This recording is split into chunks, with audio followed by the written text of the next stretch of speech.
Assalamu alaikum. Vanakkam. Good morning. Ayuvan. Students, today we are going to learn the poem titled Farewell to Barn and Stack and Tree. First I would like to introduce the rhyming order of this poem. Therefore, while reading the poem, you could enjoy the poem well. Okay, student. In this poem, there are 1, 2, 3, 4, 5, 6 stanzas. First, I will teach you the way of writing the rhyming order. Okay, student.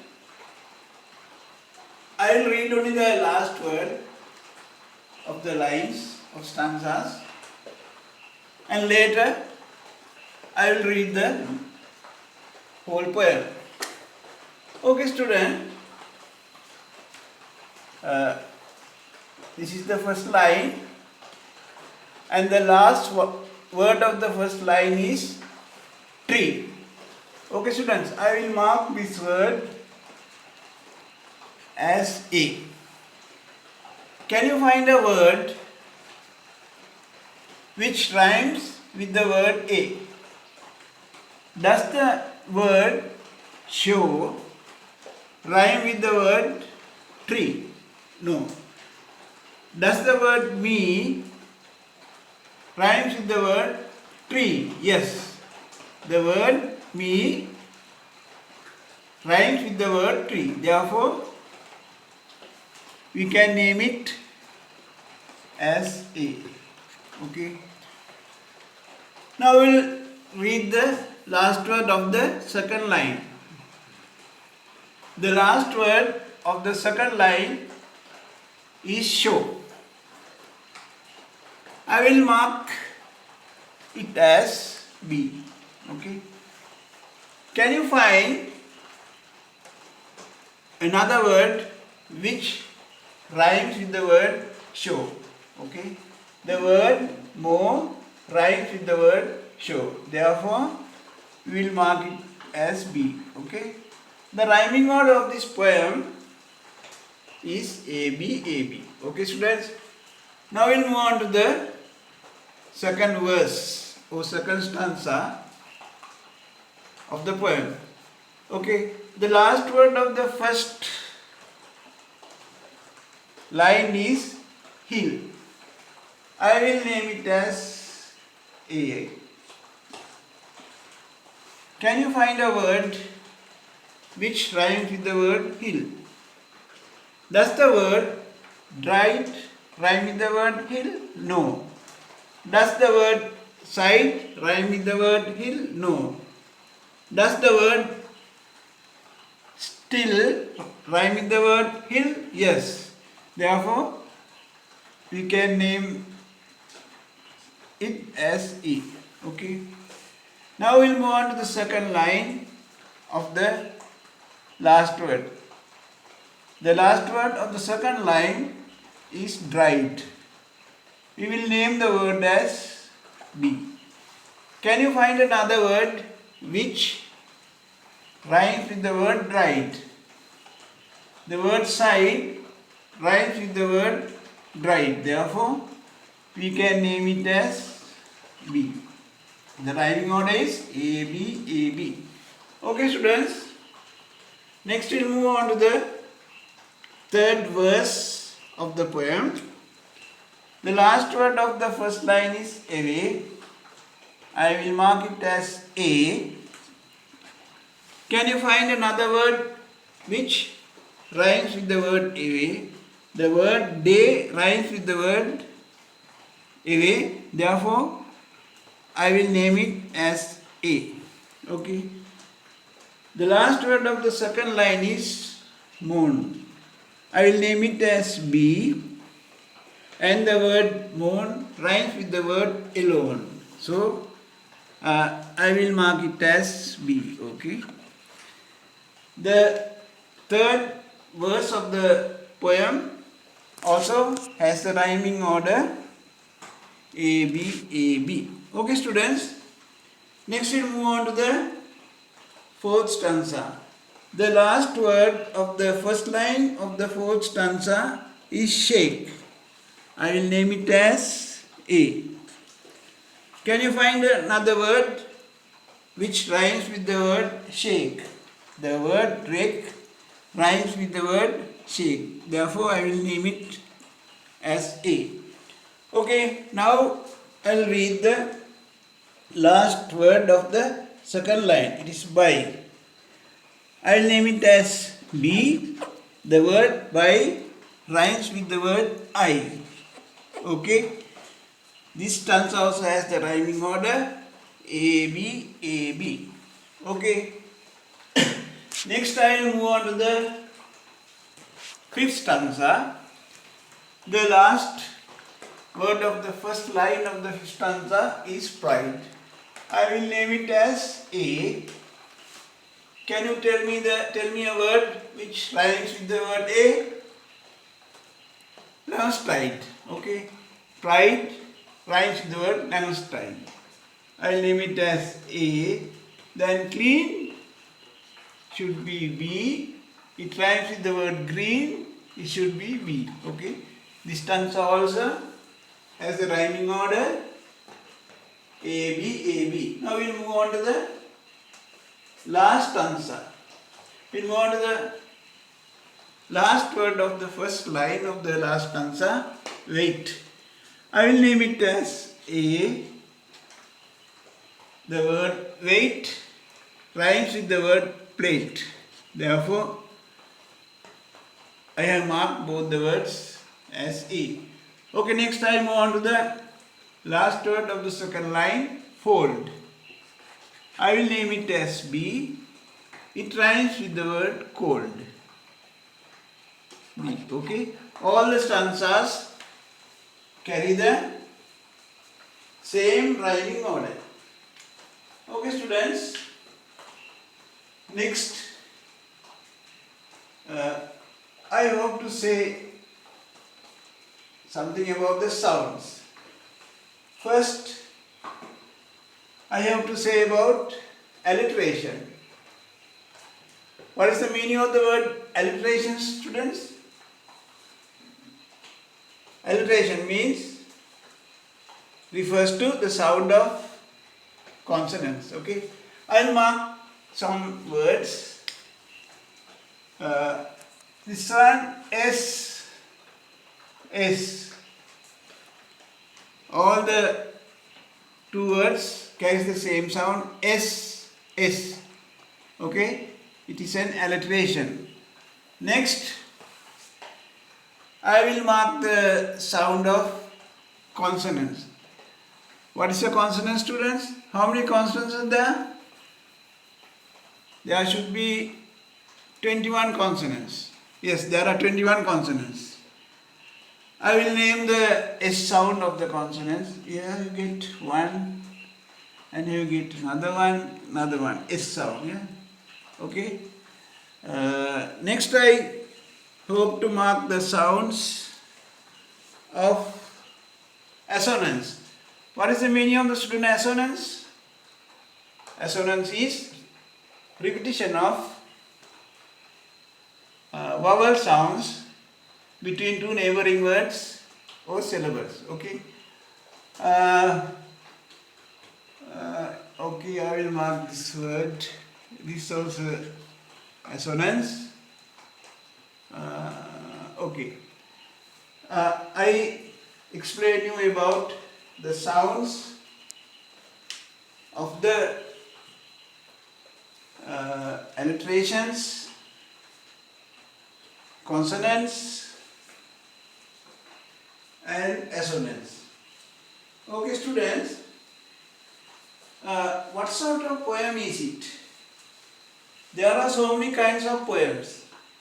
Okay, there are sonnets, narrative poems, poems of free verses, and also you get ballads.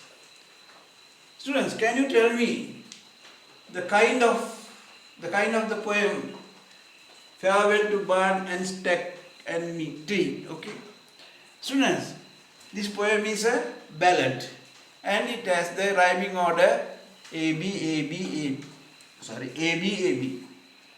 Students, what is a ballad? Ballad is a word derived from a Latin word. Ballad is a word derived from the Latin word bella. Okay, a ballad can be sung and a ballad can be acted out. Okay, a ballad is a narrative poem. What is the meaning of the word narrative? Narrative poem means it narrates a story. Mostly ballads narrate a sensational story. Mostly a ballad narrates a sensational story. And the ballad can be sung and acted out wearing costumes. Okay, a ballad can be sung and acted out wearing costumes. Most of the ballads are very much similar to the Sinhala songs, especially of the folk songs. Most of ballads are similar to the Sinhala song, which is called folk songs. Okay?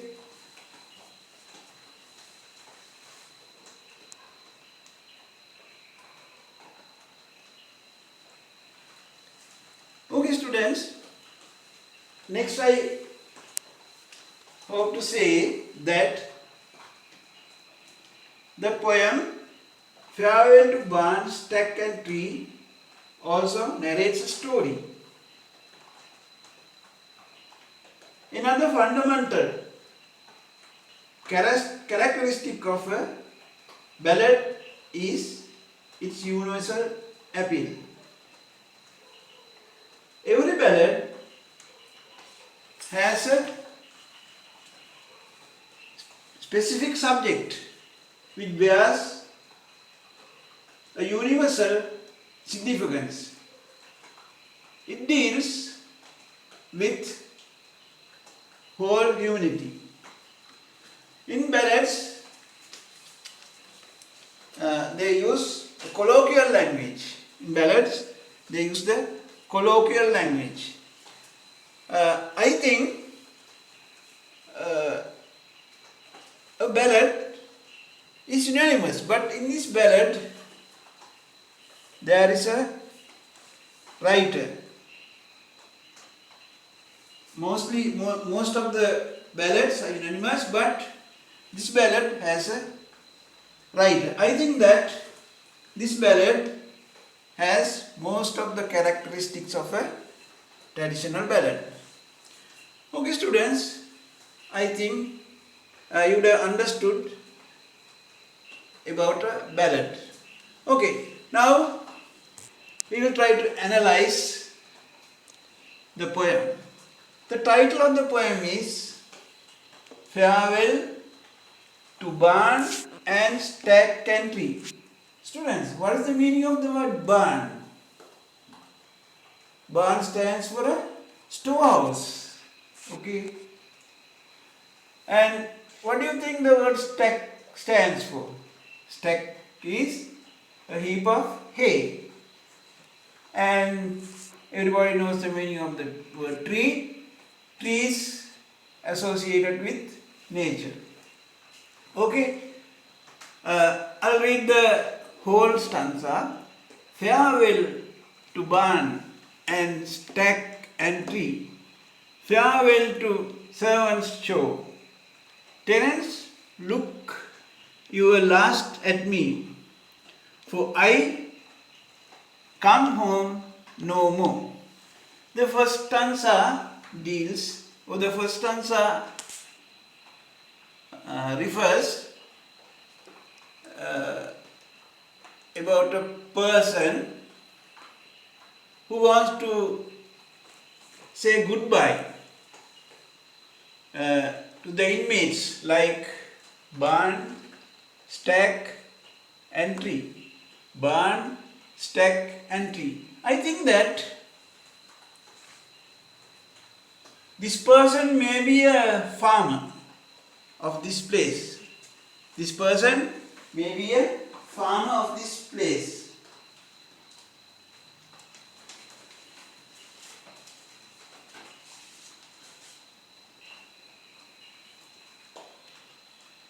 The first line of the first stanza reveals that the speaker has decided to leave the place. The speaker has decided to leave the place.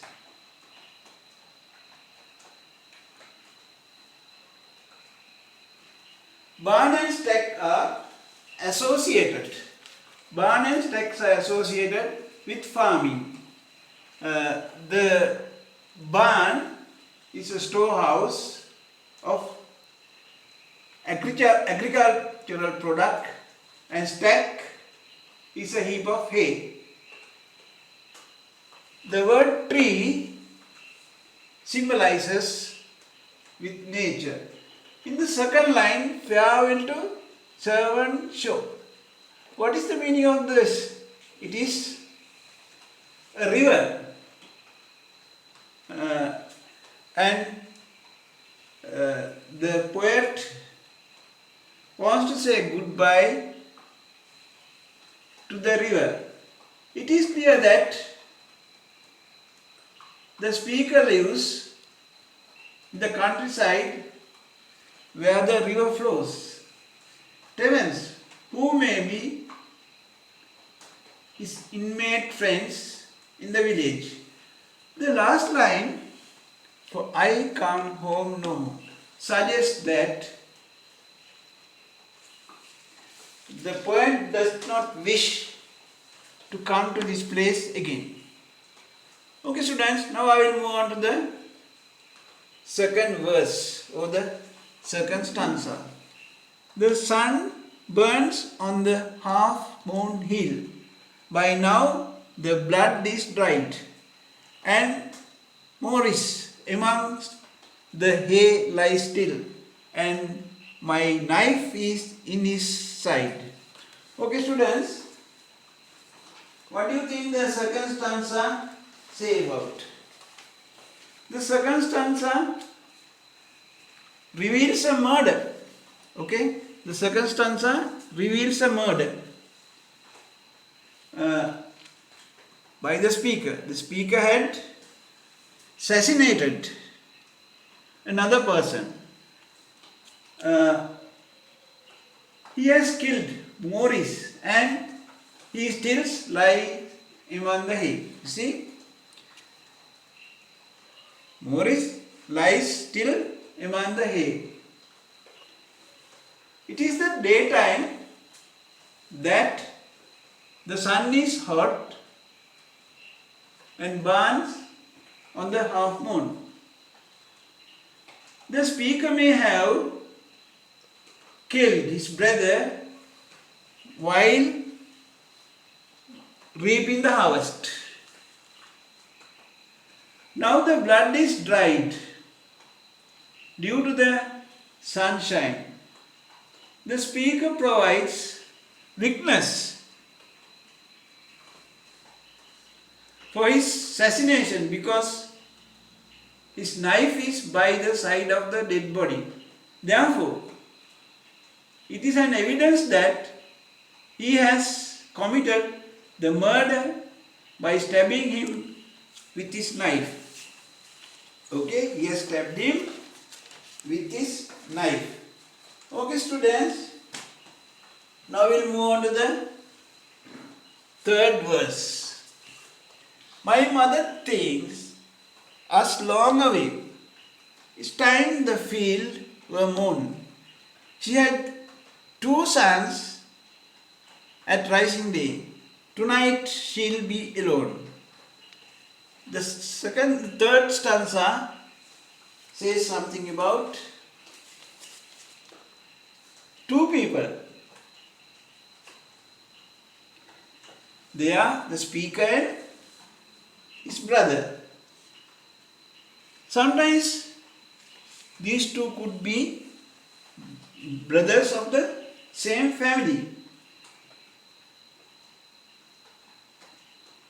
It is ironic because his mother would think that her 2 sons have been far away for a long time to finish harvesting. They have gone out and it would take much of time for the harvesting.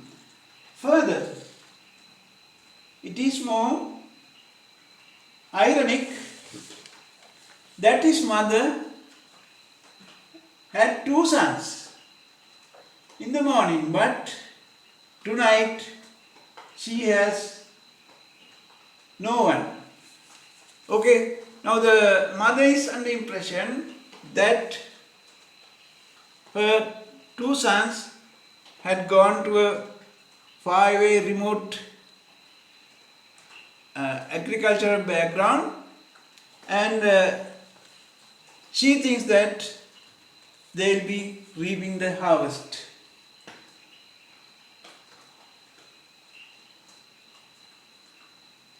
One is already dead and the other is trying to leave the village. One person is died and the other one is trying to leave the village. Okay, students, next we move on to the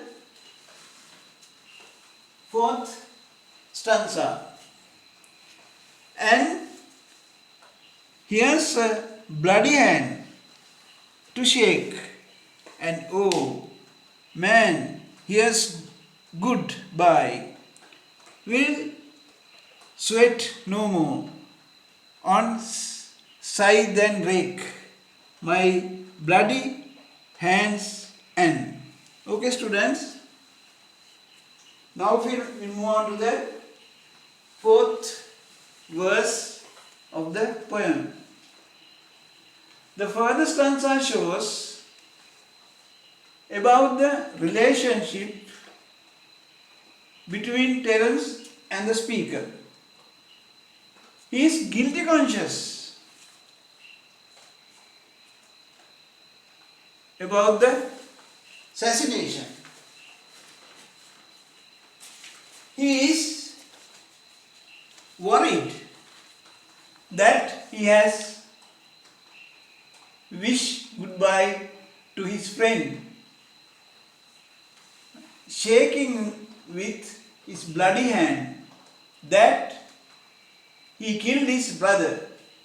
He is aware of the fact that his bloody hands will always be a part of him, no matter how long or how far it goes away. He will never be able to escape from guilty heart. He is very sad about the incident, about the assassination. Okay, students, now we move on to the fifth stanza. I wish you strength to bring you pride and allow to keep you clean, and I wish you luck come Lamastide at racing on the green. Okay, students, now we try to discuss about the fifth stanza. In the fifth verse, the speaker brings a series of wishes to his friend. The speaker has gained disgrace for himself due to the assassination. The second wish for his friend is to have a love to make him clean. Its implication is to have a pure love for him without any misunderstanding. It is evident that the speaker did not have a faithful lover. The woman whom the speaker loved would not have been faithful. The speaker and his brother would have loved the same woman, and they would have had dispute over the romance. 11th slide is the village harvest festival. The village men and women get together. Okay, students, now we'll try to talk something about the last stanza. Long for me the rick will wait, and long will wait the fold, and long will stand the empty plate, and dinner will be cold. Okay, students, the last verse it suggests that the speaker is not willing to leave the village. The speaker is not willing to leave the village. The present situation may come him to leave the village. He is highly worried. He is highly worried because he has to give up the work in the field. He thinks that the rick will wait for him. There will be no one to look after his farm. Therefore, he thinks that all his farm animals will wait long for him. The plate he used to have dinner will also be empty, and dinner will be cold without him. Okay, students, I hope you have understood the poem, and we will meet again the next session with a new poem. I did not discuss about much because of the time limitation. We will discuss with much details in the next class with a new poem. Okay, thank you very much. I will conclude the class now. Okay, thank you.